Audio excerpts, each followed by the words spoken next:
only have one world. The apocalyptic claim of the world ending in 12 years is no doubt ridiculous, but if our data and interpretations are correct, that is, if the vast majority of our scientists are correct, another 12 years of apathy may just push us beyond a safe return. We do have to take this very seriously, and at the moment, most of us don't.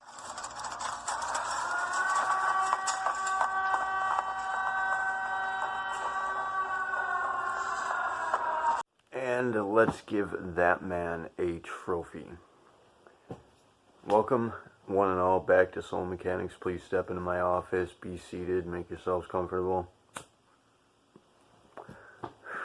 In this video, we are formally addressing, I believe his name is Stephen Woodford, something like that, the host of the primarily atheist-oriented or skeptic-oriented channel Rationality Rules.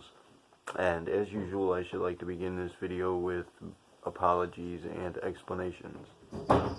I am apologetic that I was shitty in the last video, and I probably ruined the whole thing. Also, the reason why there was no opening segment to that video, there was no introductory segment, is because we had to remove it. In fact, we had to remove, I believe, almost an hour's worth of footage because I had been rambling on about something that upset me that had gone wrong just earlier that day. So, for those who are unaware, some of you watching may be aware, but for those who are unaware, the video that was posted just before that, the Gender Controversy Part 4 video, was actually it was pre-recorded, and it was posted 2 or 3 days after I had already left, and up until just this previous video, beginning the response to Rationality Rules, I had been gone for quite some time. Now, for you guys, I don't know, a week or so is not that long. For me, it's a very, very, very, very long time, especially in the case that I am entirely isolated without food or water or rest. This, of course, was the monthly experimental phase. And what was recovered from this month's experimental phase was a little out of the ordinary. It kind of altered my value system in such a way as to cause for my perception to shift quite dramatically. And I was just very out of sorts. Of course, in that video, I was beat up. I was not rested yet at all. I'm, in fact, still recovering. But,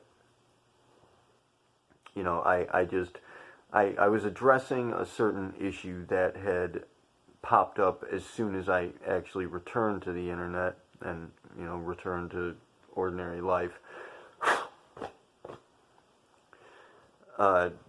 Regarding the series that we had started, the High Noon series, addressing YouTuber feuds and such, which is intended to be promotional, beneficial, trying to help people out, help people settle differences, help people come together, work together, and it was successful. It was, in fact, extraordinarily successful, more so than I had anticipated or could even have hoped for, but in ways that we had not expected. Where it was unsuccessful is in the area that we had actually directed it to. And I'm not going to get into... I've decided against even getting into that. We may release... It's likely that we'll release the footage that was cut from that video as a part of like the backstage thing for the Remnants program, the backstage playlist, the Soul Mechanics director's cut, if you will. But that will, to some extent explain what was going on there and what I was rambling about. But essentially what I was rambling about is how we had in some ways failed with that attempt, but succeeded in other ways. And for Demi, should she be watching, as she's a part of all this, I'm very impressed with your performance, madam. That investigation, I'm going to put a link in this video in the description for this video to the investigation clips that Demi actually launched after having responded to the video we made for her and for Staggers and Jags. But we had intended to direct that video's beneficial properties to Staggers and Jags, who completely rejected them, and we're just, that's the part I had gotten into, the rambling part. I'm gonna avoid it here because it takes up forever and ever, but we had not expected for Demi to even respond at all. But not only did she respond in seemingly somewhat positive manner, but she actually took that ball, ran with it, and exposed herself as being one of our people, actually. She launched an investigation. She outed some pretty shitty people. She did a hell of a job, madam. You're awesome. And you're just, as I said, it was very impressive what you had done there. And anybody in the audience who cares to see that, there will be a link in the description. Anyways, yeah, as I said, I was totally out of sorts. I felt like crap, and I was viewing through this lens of extreme perturbation. Like, everything was coming across as being very disturbing and eerie, and it was just a terrible sort of outlook that I was holding at the time, and to some extent I still am, but I'm recovering, as stated. Anyways,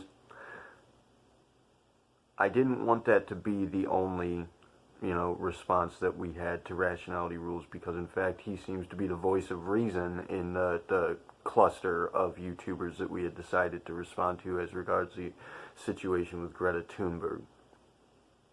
And of course, as I stated in one of, I believe it was the second part of our initial responses, he did in fact confirm that it is Thunberg. It is pronounced Thunberg. I was right all along, as fucking usual. Anyways,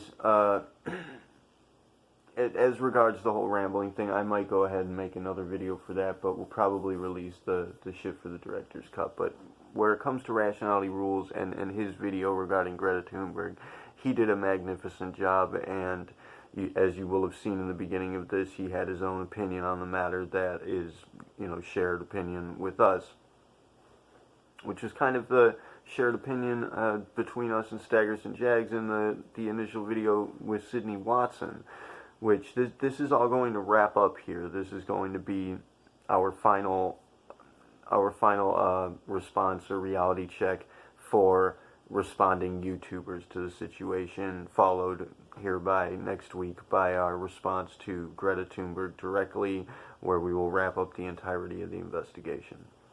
So if you do watch Rationality Rules video, he points out several factors in this scenario that are of enormous import that many people are entirely overlooking, because everybody seems to share this opinion that either politics or, their, I hate to use the term social justice warrior kind of outlook, whatever it is that they can seem to grasp onto aside from the actual dilemma at hand is more important somehow than what really addresses the fate of our entire civilization. And this is just, it speaks directly to the nature of the situation as we are regarding it, the psychological environment, our psychological environmental crisis. And he has various examples in his video that point this out quite clearly. He even goes so far as to address the problem as being almost purely psychological in nature. And of course he raises the article of interest that I had raised in the, I believe it was again the Sydney Watson video, that even us would come across as hypocritical on chain-smoking cigarettes, wherein I'm talking about cleaning up the environment. Well, I'm not an environmental activist, and again, we're talking about the psychological environment. I do believe that if we can manage to clear up this problem in the psychological environment and get everybody, kind of fixed on what actually matters, and eliminate all of these ridiculous distractions that keep popping up, then the whole problem with the environment may go ahead and just clear itself up. personally, my theory is going to be that this is a threat response on behalf of the planet. A. B. It's going to be a natural phenomenon.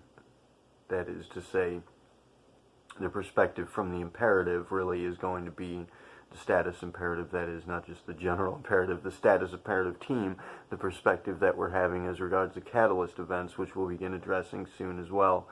Megan and I were plotting out a whole series for that as we speak, but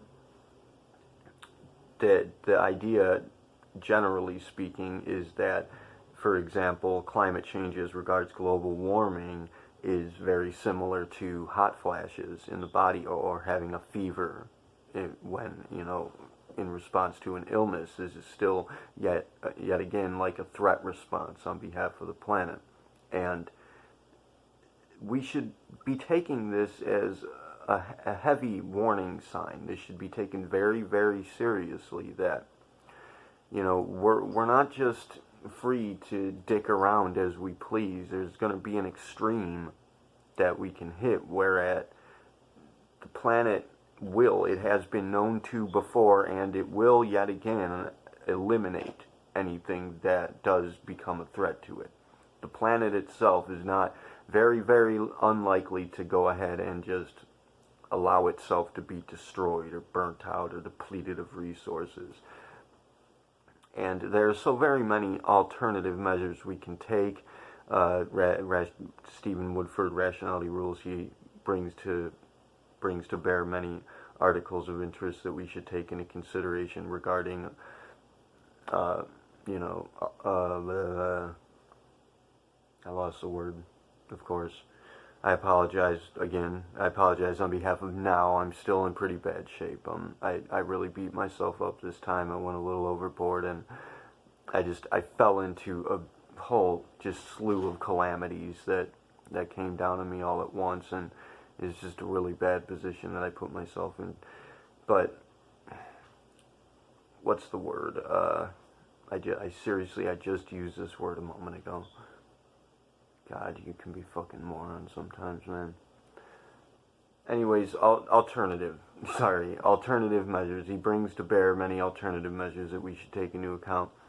But he does bring to bear also the item of inquiry that it suggested that only rich people, really only wealthy people, to use vernacular, only more wealthy people can afford to take this seriously. And Megan and I do address that in our initial response videos, that people have to take their own interests to heart before they can afford to worry about others. Most people, and especially people who are caring for children, they're going to have to care for the future of those children. And unfortunately, it comes back to currency, it comes back to greed, it comes back to the wealth factor. And yes, poor people, myself included, I can speak on behalf of myself, and thereby I can speak on behalf of what I believe would be the situation for most, poor people who are struggling to survive. We do have to fight to get by, and we can't really afford to be putting up much of a fight to save the entirety of the environment, but we can all do our part, as we're doing here with Soul Mechanics, attempting to change people's minds to some extent. Of course, Megan is of the opinion that we can't change people's minds, but then again, so is Demi. And that, in fact, was the reason why she blocked me, was because I had been heavily insistent to her that we can, in fact, change people's minds, that if we can manage to coordinate with each other, we can make a big difference, we can change things, we can get people working together. She heavily disagreed. I got real bitchy, and of course, as usual, became an asshole about it, and she got mad, she blocked me. However, she has to some extent changed her mind, and she's been doing a hell of a lot of good out there, fighting on behalf of, reality, which is what we're doing, fighting on behalf of lucidity, trying to wake people up, trying to get people working together. And ultimately, I think that really the biggest issue that we face here is not necessarily. I mean, pollution is a byproduct of this. You know, all of the environmental concerns that we face with the plastics and with the you know, the carbon dioxide emissions and the shit having to do with veganism, all the different interests that come into play here are resulting factors of this initial consideration, which is in fact just stupid fucking people, stupidity. And yes, we can blame modern education, we can blame, you know, public education, we can blame the system at large for the most part, but if we are pointing the finger, that would indicate to some extent that we're aware enough of the issue to be pointing a finger at anything, thereby, you know, if you are possessing of the knowledge and or wisdom even that would allot for you to be even considering placing blame anywhere, you know, holding yourself in such regard as to be pointing fingers, that also affords you the responsibility and with that the power to make a difference by standing up and doing something, by presenting yourself. You have this tool available. You can present your opinions, your concerns, your considerations. You can do something. Every single one of us can do something. And the more of us that are working towards this, the bigger effect it's going to have, the more likely to be successful it will become. And again, of course, that's what the initiative is here for, to make that kind of a difference. Now, to make some small attempt at giving an example as to what it is I'm talking about, I'll give you another clip from the same video to which we are responding right here. Something is worth the destruction it causes. Yeah, I'll be dead one day. So why are you here with that logic then? We're on the way to Subway, actually. We do a vegan sandwich in Subway. Yeah, but it's not as good as the steak and cheese. What about the environmental impact? Well, the steak and cheese is already there, so, I mean, me not eating it isn't going to stop them. Okay, so what you will have just seen is the clip of that dude who I thought was somebody entirely different in our initial sitting, doing an interview with some good old hooligans on the streets, talking about a fucking steak sandwich or something, which is the reason for the thumbnail in the previous video. But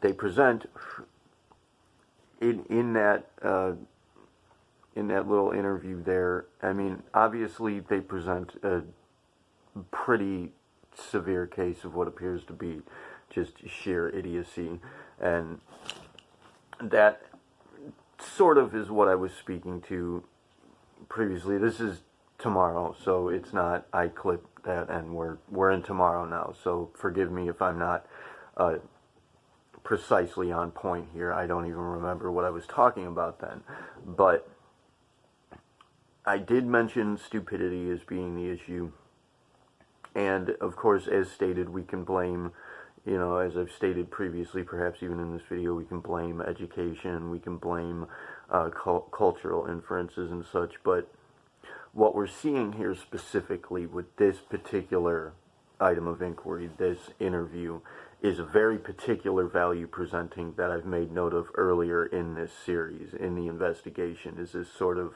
what I'm seeing as being a kind of excuse and escape mentality, and that I think is going to be the primary issue in regards to this, you know, implementing action against this particular, on behalf of or against, for, against, whatever, in the context of this particular dilemma. Implementing action in the context of this particular dilemma is going to be addressing directly this excuse and escape mentality, wherein we have people saying that, well, this may impact us so far into the future that it's not relevant to me, which of course is something I've already pointed out in our previous clips for this particular video, can be addressed via our mentality or via the values that are present in our system as regards our belief structure or our sort of pseudo-religious outlook or spirituality, wherein atheism in and of itself presents a problematic kind of attendance here with this, where it becomes impossible. Atheism in and of itself, taken on as a belief structure, as a consideration, presents a barring or a blocking of any values that would allot for us to fix that particular problem. You know, if we have such ideas as reincarnation in play again, it doesn't matter if reincarnation is real or not. What matters is that we're thinking about it, we're considering it. So somebody says, you know, I might be alive then, and in ways you are, regardless, even if you don't give birth to children, you know, even if you don't have your own children, there are so many different ways in which you are, in fact, going to be alive whenever the disaster hits, whenever this comes down on us. It does affect you directly, but we don't consider that, and most people are going to lay it off and say, well, who gives a shit, because it's not going to affect me directly, and that's so far off into the future. Winky, stop it. It's not rape time. Not rape time. She's a fucking rapist. Anyways, rape is not funny. I'm not making a joke here. I'm sincerely saying she's rapey as fuck. But that's a problem, obviously. That's the obvious problem. Now we have what this guy presents with a fucking steak sandwich is, well, and this is something I think people kind of overlook a lot, is that we have this mentality, a lot of us in play, wherein we're thinking, well, the damage is already done, you know, my small contribution isn't going to make such a big difference. Well, yes, it actually is. Because if you and your friends and your family and your extended family and those you work with and every fucking buddy starts to make this difference, it's going to add up, right? It's going to roll into this and make a huge difference. In fact, it's going to make the difference, but it's going to be every single fucking one of us implementing this excuse and escape mentality, wherein they're thinking, you know, the steak is already there. The sandwiches are already there, so me not eating them isn't going to make a difference. Well, yeah, actually, if you don't eat them and everybody else in the restaurant doesn't eat them, they're going to have to get rid of those sandwiches, and then next time it comes time to purchase, they're going to be thinking, well, you know, maybe people don't like these steak sandwiches, they don't want them, let's not get the meat. That's going to roll back to the fucking factories or what have you, the slaughterhouses producing the meat, who are going to have to think, well, maybe we need to change up our inventory because people aren't buying this steak. You know, it's going to go on down the line. There are resounding consequences that every move you make has resounding consequences. And most people don't understand this. The reason being that they are in fact educated to feel as though their vote doesn't count. Their moves don't make a difference. You don't matter. That's the ideology that's in play from almost every fucking buddy. You don't matter. You know, you can't make a difference. And it's a sad state of affairs wherein the people who are actually making the decisions are these wealthy money bags, what have you. You know, the people we address as being these wealthier, the 1% or whatever. But you know, and that those of us in poverty, those of us who are struggling to survive, those of us who don't have a lot of money, don't have much of a say in the issue. But that is bullshit too, because we do have a say in the issue. We have this right here. This is free. You can make a YouTube channel. You can present your opinions, your concerns, your considerations. You can present these things, and the initiative is here to back you. We have a network. We will help you grow that. And, you know, who knows? Chances are anybody who throws their hand in this is going to be a hell of a lot more successful than we are, a hell of a lot more quickly. So we can help you do that. Just because we don't appear to be so successful doesn't mean that you can't be, and you can be, I promise. We are just a very particular sort. As I've stated so many times, it would appear at face value as though the initiative stands in opposition to everybody, where in fact what's really happening is that we are addressing the true threat in play, which is everybody. So, I mean, people don't want to acknowledge the fact that they're their own worst enemy. People don't want to acknowledge the fact that they may be presenting the problems that they think are so impending. But they are. Nobody else is. There is no evil Satan figure. There is no fucking, I mean, there might be weird conspiracies in play, who knows, but I mean, we do know of a few of them. That's a different topic altogether. But it's not so much so to the extent that we cannot turn it around individually. We just need to begin coordinating. We need to start working together. That's the bottom line on the initiative. That's what the initiative is here for. That's what it's all about. That's what the network represents. Coordination, collaboration, people getting together, standing together. It doesn't fucking matter what your beliefs are. It's these labeling constructs and these politics and these community-oriented ideals that are dividing us. And this is by design. It's a trick. It's not. You are not. Let's speak directly to Stephen Woodford here. I believe that's his name, Stephen Woodford. You are not an atheist. You are certainly not a fucking nihilist. You are not any of the things that you might consider yourself to be because you've launched a YouTube channel that fits in with that community. And this is in fact what we were addressing with the High Noon series as regards Staggers and Jags and Demi, is that they've both been expressing concerns for a while now as regards their communities, their community. They've been expressing discontent, and there's a reason for that. They see all the childish, dramatic bullshit that goes along with, being a part of that community, people attacking each other, having these feuds, these rivalries, and they don't like it. They don't want to be a part of it. Now, if there's a part of you, if there's a big part of you, big enough for, in Demi's case, for example, to cause for her to drop out of YouTube, drop her channel, her baby, that's one of the major reasons why she clipped me, why she blocked me, was because the argument that we had essentially began with me suggesting that she not drop out, telling her, please don't stop trying, don't drop your channel, don't drop out of YouTube. You belong here, you're doing a great job, you belong here, you can change people's minds, you can make a difference. If you are not happy with the way things are playing out in your community, then fight to change it, and we'll back you, and we will back you. And she is in fact doing that now, and as I said, that's a whole other area of inquiry, but it is these community-oriented, the imperative is, what we're designing, the status imperative, is intended to bring all of these communities together, to unite everybody, to bring all the communities into a collaborative effort, to line all these energies up, so to speak. If you want to speak to the spiritual communities, we're trying to line up the flow of energy here to balance it out. And that's all we need to do. We need to start coordinating.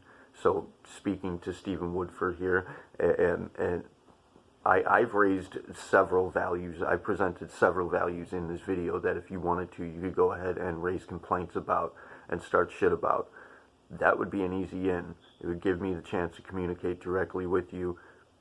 I mean, obviously, I'm expressing to you that it's a trap, but, go ahead and take it. See what happens. Take that risk. Risk and reward. Remember, we were talking about that, risk versus reward. That's a big part of all of this. It's a big, very important part of all of this. So, I suppose I don't want to get rambly here and just lose track. I already have to some extent, but for Rationality Rules, I had expressed that he is not a target asset for the imperative, but he very well could be. He could step up and take that role. It's open for whomever wants to take it. We need reps from every community. We need people who are willing to stand up and step up and voice themselves on the stance of collaboration. Forget about atheism. Forget about spirituality. Forget about fucking, whatever community or personality type you believe that you fit into specifically. We stand on the side of coordination, of collaboration, beyond even the concept of humanism, which is what that's going to hit a trigger there because of the Essence of Thought guy. He's a douchebag, doesn't know what the fuck he's talking about, he's a fraudulent liar. Sorry for him, Essence of Thought. You're a fraud. Piss off. But as regards Rationality Rules, he's a very intelligent, very insightful, very productive individual who could make a big difference here if you were willing to step up to the plate and take a shot at it. Stand on the side of connection, of connectivity, of ending division. Forget about religion versus atheism. Forget about science versus mysticism. These things are not divided. And we have a growing network readily available for you to make use of to present any ideas you have as to how we can manage this scenario, as to how we can work on healing this rift in our very mentality. This is at the psyche of us. It's at the core, the soul of us. And he's already, Rationality Rules, you've already stated that this is largely a psychological issue, which means that you do in fact believe in the soul, because that's what the fucking psyche is. So let's try to wake up here, people. That's all I'm trying to say. That is the biggest problem. The issue that people are thinking, well, it's too far ahead for me to care about it there, and it's too far behind for me to care about it there. Damage is already done, and damage isn't going to be done in my lifetime. Bullshit. Wake up, take some fucking responsibility, be the owner of your life, and let that fucking owner out. That's what I've got to say.